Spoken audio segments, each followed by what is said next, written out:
Assalamualaikum warahmatullahi wabarakatuh. Perkenalkan, nama saya Wiyame Lastari dari Prodi PPKN kelas 3H. Di sini saya akan menyampaikan hasil dari observasi saya yang saya lakukan di salah satu SMK yang berada di Pegasengan terkait kurikulum Merdeka Belajar.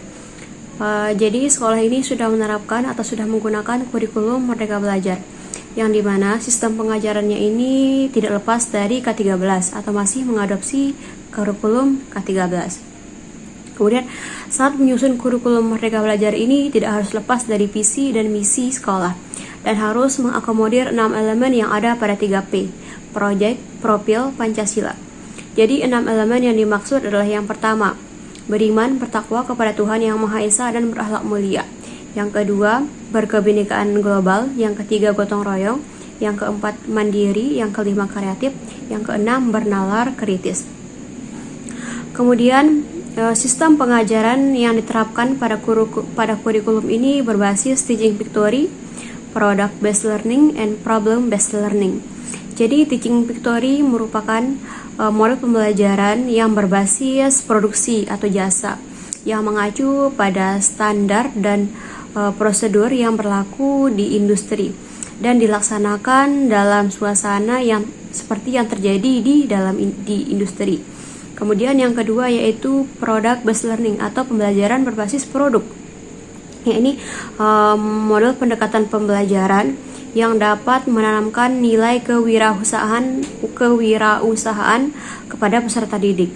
Kemudian yang ketiga yaitu problem based learning atau pembelajaran berbasis masalah, yaitu model pembelajaran yang melibatkan siswa dalam kegiatan atau proyek yang menghasilkan suatu produk. Kemudian pada kurikulum ini ada istilah diferensiasi, yaitu ketika menyusun suatu kurikulum tidak lagi memperhatikan secara klasikal, tapi secara individu. Jadi klasikal artinya ini misalnya dalam suatu kelas tidak ada pemilahan, semuanya itu dianggap sama dan pendekatan yang digunakan pun juga sama gitu.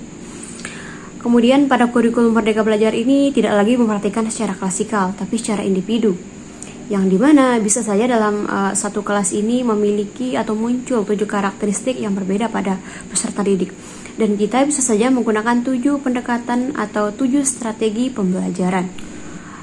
Kemudian pada kurikulum ini juga peserta didik tidak harus ditekankan untuk bisa segala-galanya dan difokuskan kepada kompetensi yang dikuasainya atau sesuai dengan minat dan bakatnya. Kemudian kelebihan dari kurikulum Merdeka Belajar ini, kita bisa mengetahui karakteristik perkembangan peserta didik kita dan kita bisa mengarahkannya sesuai dengan minat dan bakatnya. Kemudian yang kedua yaitu memberikan kesempatan yang sangat luas kepada peserta didik untuk lebih bebas mengembangkan potensi atau minat yang dimilikinya. Adapun kelemahan yang dimiliki pada kurikulum ini bisa saja terjadi kesenjangan atau aktualisasi yang cukup berat. Mungkin hanya itu yang dapat saya sampaikan terkait hasil observasi yang sudah saya lakukan di SMK tersebut. Sekian, Assalamualaikum warahmatullahi wabarakatuh.